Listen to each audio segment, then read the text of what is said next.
One day I tried to park my car, and my parking space had a linear erg in it from one of my neighbors. And I said, "What's that?" And he said, "That's a rowing machine. It's really good for your computer neck when you get stiff in the office." I tried it out and I bought one. And then I said, "I like this movement. I think I'd better get a boat, but I need a light, stable, fast, responsive boat if I'm going to do this." I did a web search and I didn't see anything that I liked. And so I gave up and kept working on the machine. And then a few months later, I said, "There's got to be one out there." So I typed in light, stable, fast, and I called our dealer in the United States, Greg Fisher, and he said, "I have one left. It's in a container in the middle of the Atlantic Ocean." And I said, "Just send it to me." My wife bought me some oars, and I went to the water in San Diego. An experienced friend took me out and rowed alongside me. And for the first 10 minutes, it was like, I'll never be able to do this. What is this? What is that? I'm never going to be able to do this. And the 11th minute, I made one stroke. And then after a few more minutes, I made 3 strokes in a row. And then I was taking the gateway drug. I was going to be a rower. I could see a path forward. I think for me, the light boat was very special because I could fit it on my car in the garage, ready to go. The rigger comes off to make it very convenient for storage and even carrying. But the stability gave me the confidence in my boat that if I did things right, it would do things right. And I learned that the boat would take care of me if I just did the right thing. And the feedback was really tremendous. And the thing that really surprised me was the boat went so well. For a broad boat and for a short overall length, it has a wonderful glide and it really responds to the rower's finesse, which is a rare thing in boats that might look slow, but the light boat is not. It's got a beautiful, it's a beautiful fish. And the breakthrough came when I realized that I could put all the parts of my body in the right place at the right time and assembled. It made a gesture from me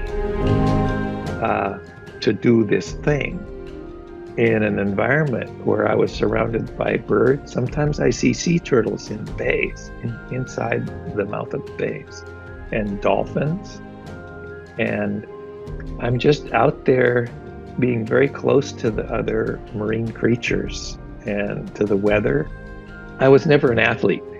I was a hiker and a sailor, but never a rigorous athlete with training. I wanted to do some things on land when I wasn't rowing to help my rowing. So now when I go upstairs, I reach way out for the handrail and use my arms and my legs to help me go upstairs. And I can do that on either side to extend my range of motion, to reach, set, and then pull or push. And so all those things are what I've learned from rowing is get set up, anchor to the water, apply the power, release gracefully, gently, and the easier you do it, the faster you go.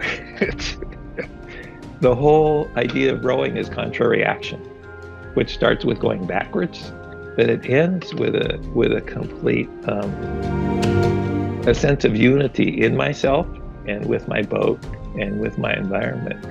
And I can't stop talking about rowing. There's nothing better than getting out in my boat and leaving my mind on the shore. I think overall it's a sense of lightness. I feel more fit in more parts of my body.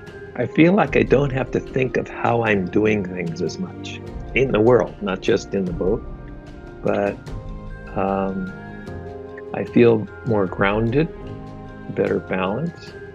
Definitely at my age, my circulation seems good. I can do a lot of work without feeling like I've done work. I can row for an hour without having to say, how did I do that? it's a wonderful way to get in touch with my body. And one of the things I realized is when I'm hiking, I have to hold myself up against gravity before I climb. In my boat, the boat supports me. So all of my movement is converted into what I want to do, not just fight gravity, but join my boat in buoyancy.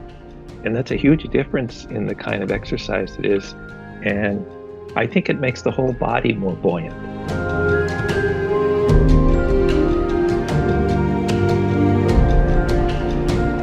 Alors, j'ai reçu juste avant Noël un livre écrit par un Américain qui s'appelle David Wing, qui vit en Californie et qui a décidé de se mettre à l'aviron à l'âge de 73 ans.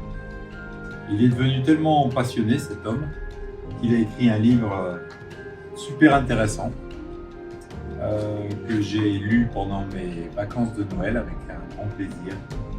Et vraiment merci David. C'est à la fois des bons conseils pour démarrer l'aviron, mais surtout une expérience de la vie. Et tu as très bien mis en évidence les effets bénéfiques de l'aviron, à la fois sur le corps, mais aussi sur l'esprit. Et ça, c'est vraiment un merci beaucoup pour ce très beau cadeau.